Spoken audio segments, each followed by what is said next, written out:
Thank you very much. Well, first and foremost, it's nice to be here. Mainly, if you've seen it tonight, there are performers on the Boost roster who are beautiful, who are young, who can sing, who can dance, who can juggle fire. I'm here more or less for the raw sex appeal. In fact, look on the photo, you'll see the angle. There's a bit less of me in the day, but anyway, the thing is, tonight it's really good to be here in terms of the fact that I can do basically everything you've seen, all of them do, just not as well. But that's what's funny about it. So if you need someone in between all your acts, if you need someone for the graveyard shift, just after lunch, I'm that guy, you know what I mean? If you've got a conference that's boring AF, which means off, like off, then you can use me in between, you know what I mean? So that's where I like to go. I can also do mentalism, Brendan Peel. Yeah. So I want to prove it tonight. Who believes your mind is unreadable? I cannot read your mind. Who doesn't believe? Nikki believes it. Jenny, who else? Your name? Ashley. Okay, I'm going to take Ashley as my example. Ashley, think of a number between 1 and 10, okay? You've practiced this once before. You practiced with Brendan, now the real thing. Yeah, no. Joking. So, have you got your number? What was your number? 2. That is correct. Ladies and gentlemen, 2. That is correct. You are good. You are good. Absolutely brilliant. Okay, that's great. And then, of course, we had the Mad Irish Dancers up earlier. Loved their work. They were amazing. Fantastic. St. Paddy's Day on the weekend. And then I was challenged by Chris. Or did I challenge you? He threw down the Irish gauntlet. So I promise you now, Nikki, I will take on the challenge. And mine is definitely shorter than his. My joke. And it goes like this. So Paddy and Murphy were in the bar and they were drinking some Guinness, and he said, Murph, drinking all this Guinness makes me think of that time. You know that time we were in Paris together and we stumbled through the streets just off the Champs-Élysées and we drank red wine and we talked until the wee hours of the morning. He goes, I don't believe I've ever been to Paris. He goes, oh, me neither. It must have been 2 other guys.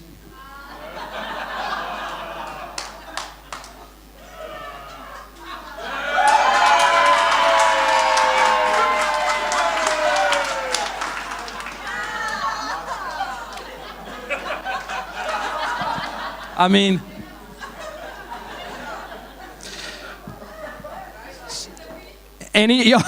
let's be gracious. And then the reason is, in terms of working in radio, I love working in radio because in radio a snail can ride a bicycle, and I'm 7 foot tall with muscles.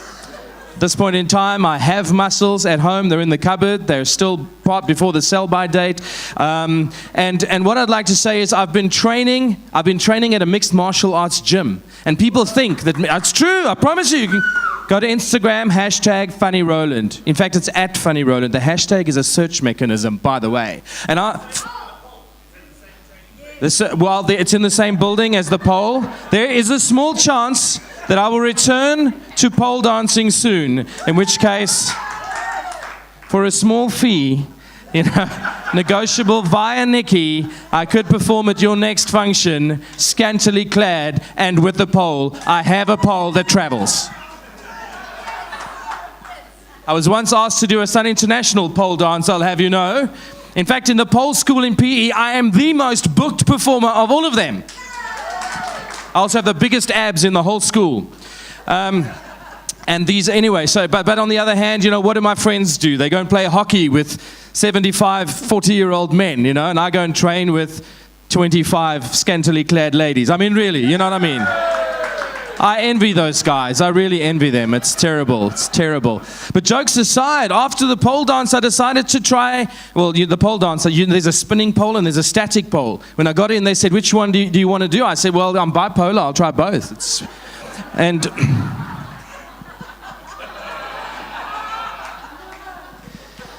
And I'll tell you what, it's false advertising. Don't believe them when they say pole dance. I got there and you know what? The pole does nothing. You do all the dance. It's just, that's how That is how it happens.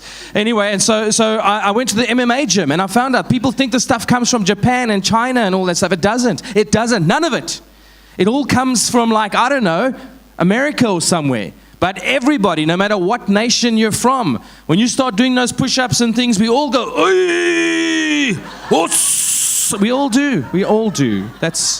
So it's not a Chinese thing. We all do. And then those dancers, I love that. Yeah, and the thing is, and also, I mean, how was your name, sir? It was Phil, right? Yeah.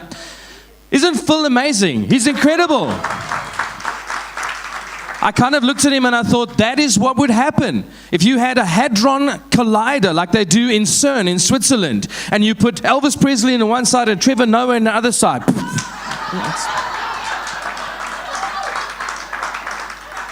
That's what I think. That is actually what I think would happen. I do. Yeah. Anyway, now you made me forget what was it. It was such an amazing image, Shame. And then, yeah. Anyway, so I was just thinking of Stephen Hawking's. That was sad passing this week. It really affected me deeply. We did a lot of shows where we were asked to perform. We used to do the Who's Line kind of improv, and we were asked to perform as him, which is very, very challenging when you're not. But having been in radio, I realized voices are everything, and you can hear his voice was so distinctive, even though it's generated, And I realized that South Africa has the most amazing stuff ever. We have incredible voices, but not for movies. If you think about the movie previews, you can't have a South African movie. You can't. Imagine Batman, you know what I mean? The American voice, he'd be like, "Never before has there been such a commanding screen presence. Christian Bale is the Dark Knight." And I'm thinking, how dark is the night? Do you know what I mean? What time is it? Because this is dark. And then can you imagine a guy from like Durban doing it? Schwa, like there's an oak who fights crime in a kif wetsuit, bro. It's like fully... There's an oak from Cape Town. It's like, is it lycra? Is it spandex? Like, what is it?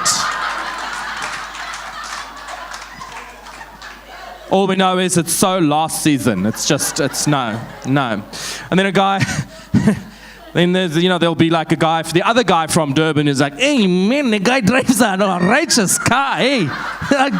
He's dropped a suspension, he's got a GTI, it's a gift to Indians, hey, it's a fabulous car." And he even gets those hardcore weapons on discount, man, that guy, hey. And he's a billionaire, I respect that. Even my Uncle Gupta respect that, hey. And then after all of that, imagine that the oak who did the thing was from Dispatch. You know what I mean? Like another oak, scorps one oak, clubs another oak, and moves a third oak, bro. This is like the pub on a Thursday. It's lekker, so... Anyway, so that's... And then, of course, the dancing. I loved the ladies' work. It was absolutely incredible, but I don't think it's that impressive. They only use the bottom half of their bodies, really. So I think there's a whole nother half to be explored, you know what I mean? Jazz hands, something. I'm like, really, work with us. Something, yeah, exactly. I mean, not that I'm a critic. I'm not criticizing. You know what I mean. My dance was rated by the International Institute of Dance Professionals at a 2.5 on a scale of 1 to 1,000. But that's irrelevant. That is irrelevant. I got a sponsorship. From Nike. They said just don't. So. But really, finally, what I want to say is in South Africa, I love our country. We've got everything. We've got, it was amazing. We get here, and then the black girl sings the fabulous operatic sounds, and the white girl sings pata pata.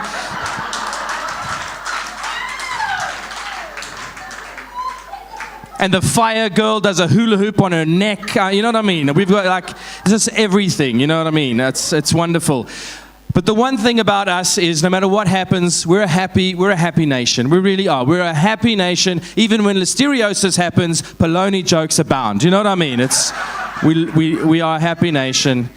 And so in conclusion, I'd like to say this. When we happy, we dance. When we're sad, we dance. When we work, we dance. And when we strike, we dance. But there's one group of people who never, ever dances. Never, ever.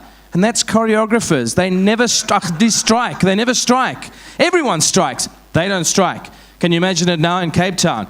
We now cross to CNN, the latest in the choreographer strike in Cape Town. What is happening there? That's it. We won't work until you pay us more. 5, 6, 7, and toy, toy, toy, and toy, and toy, toy. One more time with feeling. Ladies and gentlemen, thank you very much. Cheerio. Before. One more. Okay, one more quick one, and that is this. I also study a lot of interesting facts, things that you've never heard of, like a hashtag. Did you know the actual name is an octotroph? Funny that an octotroph, it's got 8 little points on it, octotroph, which never would have taken off. Can you imagine 2 millennials like, what's up, bro? Octotroph, just saying. Hashtag just works better, I think. So that's the one. Other thing is, I recently learned the Pope made a secret visit to South Africa. Cyril Ramaphosa is very, very influential. I mean, we're all feeling this Ramaphoria that's going around. It's wonderful. And the Pope came on a secret visit. They picked him up at the airport in a limousine with darkened windows. And he said to the driver, please, may I drive the car? I've never driven a car for many years. The driver said, no, I'll get in trouble. He said, no, the windows are dark. He said, okay. The Pope starts driving 50, 60, 100, 102, eventually 190. From behind him, blue police car, pulls over, cop knocks on the window goes down. Cop says, are you aware of the fact that, hello there, hang on a minute, runs to his bike, says, control, come in, control, over. Yes, officer. Control. Listen, I got a situation here. So what if I pull over someone who's very important? Over. Did he break the law, officer? Yes, he did, but still, what if he's super important? Officer, I don't care who it is. If he broke the law, fine him. Control, you don't get it. This guy is very important. Over. Says, officer, I'm getting tired of this. Who is it? He says, I think it's God. The Pope is his chauffeur.